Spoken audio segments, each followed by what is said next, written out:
श्री स्वामी समर्थ. अवधूत चिंतन. श्री गुरुदेव दत्त. नमस्कार मित्रांनो, आपल्या सर्वांचे मनपूर्वक स्वागत आहे. आज आपण जाणून घेणार आहोत की चातुर्मासात किंवा श्रावण महिन्यात 21 दिवस श्री व्यंकटेश स्तोत्राचे पठण कसे करावे, त्याचे नियम कोणते आहेत आणि या सेवेचे आध्यात्मिक लाभ काय आहेत. अनेकांच्या मनात प्रश्न असतो की 21 दिवसांची ही सेवा नेमकी कशी करायची, कोण करू शकते आणि कोणत्या दिवशी सुरुवात करावी. सर्वप्रथम ही सेवा कोणताही स्त्री किंवा पुरुष श्रद्धेने करू शकतो. या सेवेची सुरुवात बुधवारी करणे शुभ मानले जाते.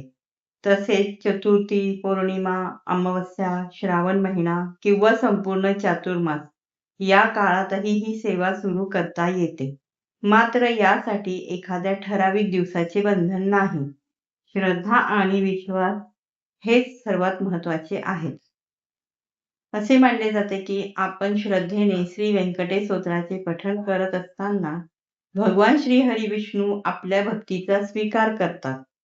जसे अनेक जण आयुष्यात एकदा तरी गुरुचरित्राचे पारायण करण्याचा संकल्प करतात, त्याचप्रमाणे आयुष्यात एकदा तरी 21 दिवस व्यंकटेश स्तोत्राची सेवा अवश्य करावी.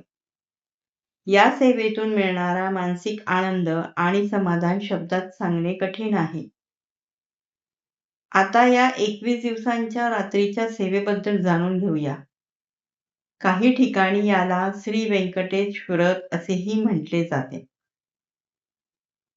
ही सेवा कोणीही करू शकते. गर्भवती महिला देखील श्रद्धेने ही सेवा करू शकतात.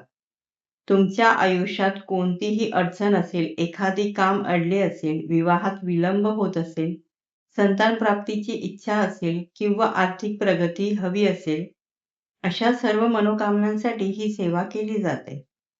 आपण सर्वजण माता लक्ष्मीची कृपा मिळावी म्हणून अनेक उपाय करतो, पण लक्ष्मी माता चंचल मानली जाते. म्हणूनच तिचे स्वामी भगवान श्री हरी विष्णू यांना प्रसन्न करण्याचा प्रयत्न केला तर लक्ष्मीची कृपा ही सहज प्राप्त होते. कारण माता लक्ष्मीला श्री हरी विष्णूंची सेवा अत्यंत प्रिय आहे. प्रामाणिक परिश्रम करणाऱ्या आणि आर्थिक अडचणीत असलेल्या भक्तांना योग्य मार्ग मिळावा या भावनेने हे स्तोत्र पठण केले जाते. या सेवेमध्ये सलग 21 दिवस श्री व्यंकटेश स्तोत्राचे पठण करायचे असते. रात्री किंवा मध्यरात्री केलेल्या या सेवेचे विशेष महत्त्व सांगितले जाते. याचा अर्थ सकाळी केलेली सेवा निष्फळ ठरते असा अजिबात नाही. मात्र रात्री 12 वाजताची सेवा श्री हरी विष्णूंना अत्यंत प्रिय मानली जाते. त्यामुळे श्रद्धेने केलेल्या या सेवेमुळे मनोकामना पूर्ण होतात, अशी भक्तांची श्रद्धा आहे. आता या सेवेची तयारी कशी करावी ते पाहूया. पहिल्या दिवशी देवाची मांडणी करावी. भगवान विष्णू, श्री नारायण किंवा श्री बालाजी महाराजांचा फोटो पूर्व किंवा पश्चिम दिशेकडे ठेवावा. इच्छा असल्यास कलश स्थापना देखील करू शकता. देवाच्या उजव्या बाजूला कलश ठेवावा आणि एका बाजूला दिवा लावावा. सेवा पूर्ण होईपर्यंत शक्य असल्यास अखंड दिवा तेवत ठेवावा. तुपाचा किंवा तेलाचा दिवा लावू शकता. त्यासोबत अगरबत्ती लावावी आणि प्रसाद म्हणून साखर अर्पण करावी. शक्यतो रात्री 11:15 वाजता स्नान करून शुचिर्भूत होऊन निळ्या आसनावर बसून ही सेवा करावी. निळ्या रंगाचे आसन या सेवेसाठी शुभ मानले जाते. पठण सुरू करण्यापूर्वी पहिल्या दिवशी संकल्प करावा. संकल्प करताना आपले नाव आणि गोत्र सांगावे. त्यानंतर आपल्या मनातली इच्छा किंवा अडचण भगवान श्री हरी विष्णूंच्या चरणी व्यक्त करावी. विवाह, संतान प्राप्ती, आर्थिक समस्या किंवा इतर कोणतीही मनोकामना असेल तर ती प्रामाणिकपणे सांगावी. व्यंकटेश स्तोत्राच्या फलश्रुतीमध्ये असे सांगितले जाते की श्रद्धेने या स्तोत्राचे पठण करणाऱ्यांना संतान प्राप्ती, धन लाभ आणि विविध संकटांपासून मुक्ती मिळण्याचा आशीर्वाद प्राप्त होतो. या 21 दिवसाच्या काळात घरात मांसाहार टाळावा. आणि शक्य असल्यास ब्रह्मचर्याचे पालन करावे. तसेच शक्यतो बाहेरील किंवा परान्नाचे अन्न खाणे टाळावे. अनेकांना प्रश्न पडतो की संस्कृतमध्ये म्हणावे की प्राकृत भाषेत. याबाबत कोणतेही बंधन नाही.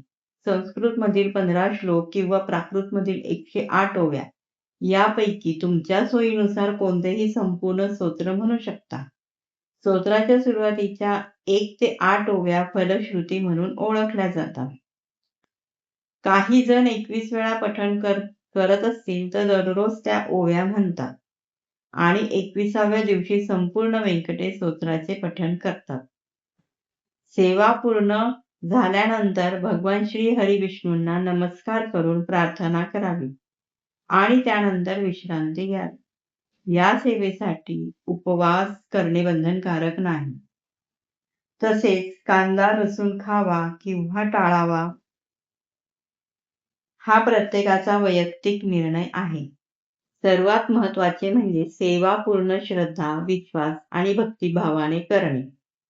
भगवान श्री हरी विष्णू आणि माता लक्ष्मी यांची कृपा तुमच्यावर सदैव राहो. श्री स्वामी समर्थ.